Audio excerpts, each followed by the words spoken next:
ये है क्लास 12 की साइकोलॉजी का chapter second, self and personality. Personality में ईगो डिफेंस मैकेनिज्म जो दी है सिगमंड फ्रॉइड ने। Ego defence mechanism, ego defence mechanism are unconscious psychological strategies.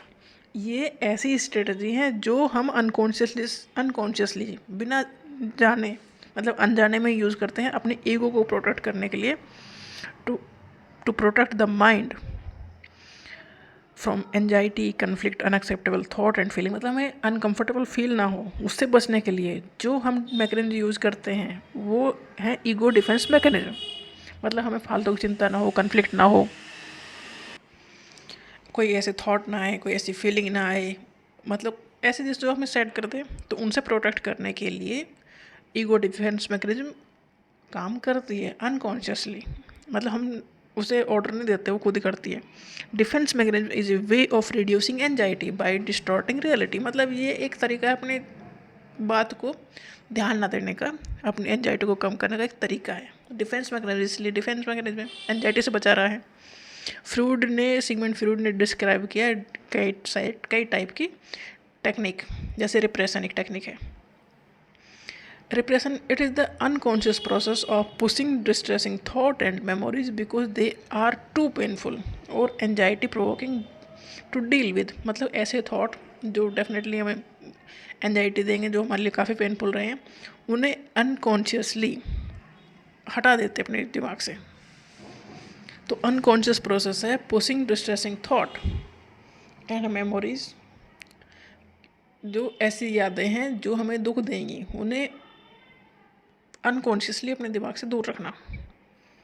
Repression helps protect the individual from emotional pain, guilt और conflict. जैसे एक child है, वो बचपन में अब्यूज हुआ है, बट मतलब उसे इतना वो भी नहीं, याद भी नहीं है। Abuse may not remember the abuse but shows emotional problem in adulthood.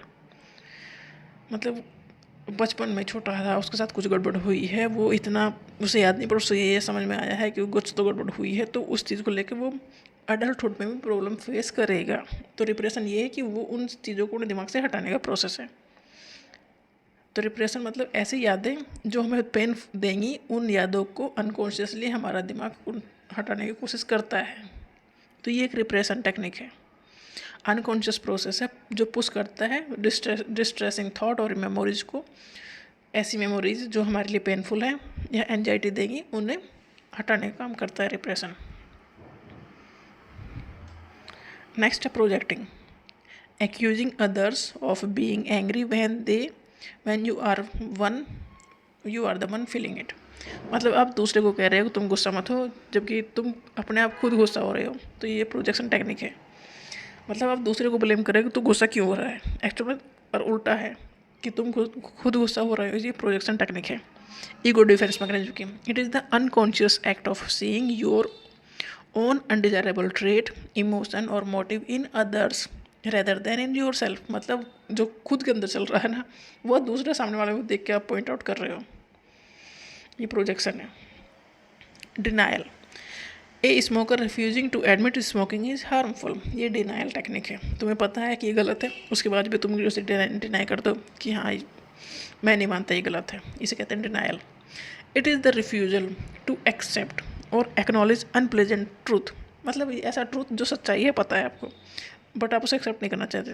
Truth, emotion और situation when even man there is a clear evidence. Clear cut पता है भाई स्मोकिंग हार्मफुल है, आप इस चीज़ को डिनाई कर देते हो कि मैं नहीं मानता जानबूझ के।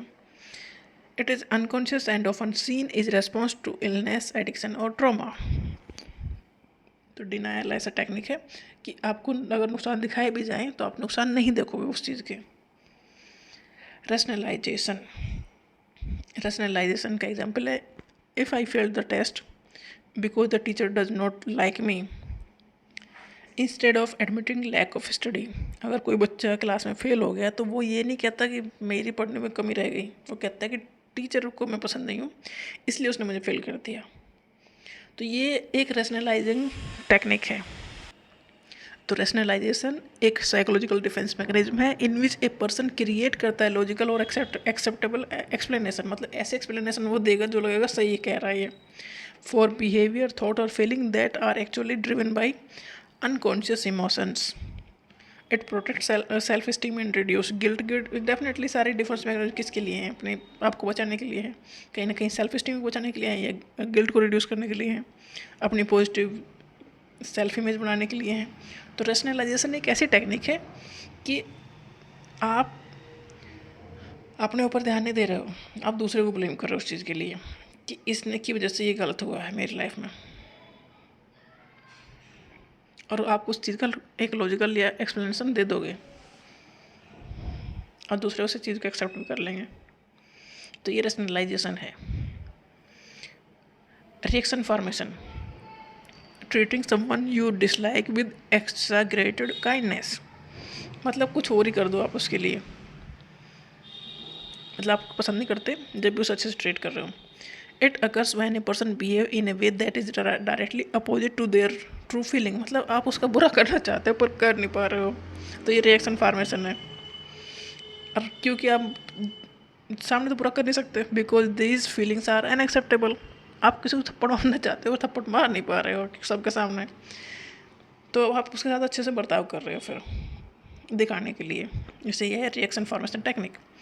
आइडेंटिफिकेशन, ए चाइल्ड कॉपी करता है टीचर्स बिहेवियर, ये आइडेंटिफिकेशन टेक्निक है।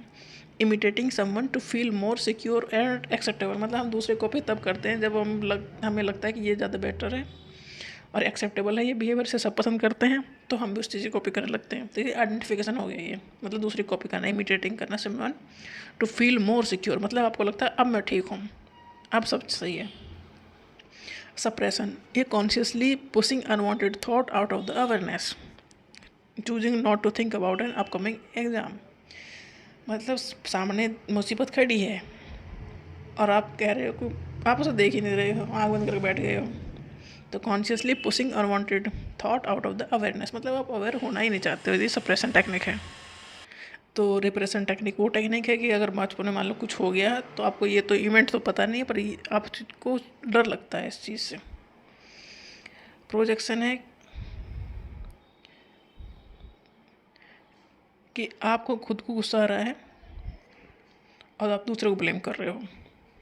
डिनायल है कि आपको मानते ही नहीं कि ये गलत है, जबकि वो दिख रहा है कि गलत है। स्मोकर है, वो मानता ही नहीं कि वो स्मोकिंग गलत है, ये डिनायल प्रोसेस है। रैशनलाइजेशन, अगर आप एग्जाम में फेल हो गए तो आप ये नहीं मानोगे कि मैंने पढ़ाई नहीं की, ये क्या होगा कि टीचर को मैं पसंद नहीं है, टीचर ने गड़बड़ की है, एक लॉजिकल एक्सप्लेनेशन दे दोगे, ये रैशनलाइजेशन है। रिएक्शन फॉर्मेशन है कि आप करना कुछ छोड़ चाहते हो सामने वाले के साथ, बट कर उल्टा ही रहे हो उसके साथ, मतलब आप उससे परेशान हो या उसे आप हार्म पहुंचाना चाहते हो, बट आपका बिहेवियर उसके लिए काफ़ी नरमी वाला है, तो ये है रिएक्शन फॉर्मेशन टेक्निक। मतलब आप जो चाह रहे हो उसका उल्टा ही कर रहे हो, बिहेवियर शो कर रहे हो, क्योंकि जो चाह रहे हो वो अनएक्सेप्टेबल है सोसाइटी में। आइडेंटिफिकेशन, मतलब हम दूसरे की कॉपी कर रहे हैं सिक्योर होने के लिए कि हाँ ये एक्सेप्टेबल तो मैं भी एक्सेप्टेबल हूँ। सप्रेशन, मतलब मान लो कल एग्ज़ाम है और आप उसे अवॉइड कर रहे हो कि हाँ मैं तो देख ही नहीं रहा कल एग्ज़ाम है, तो ये सप्रेशन हो गया। Choosing not to think about an upcoming exam, तो ये ईगो डिफेंस मैकेनिज्म की सारी टेक्निक है।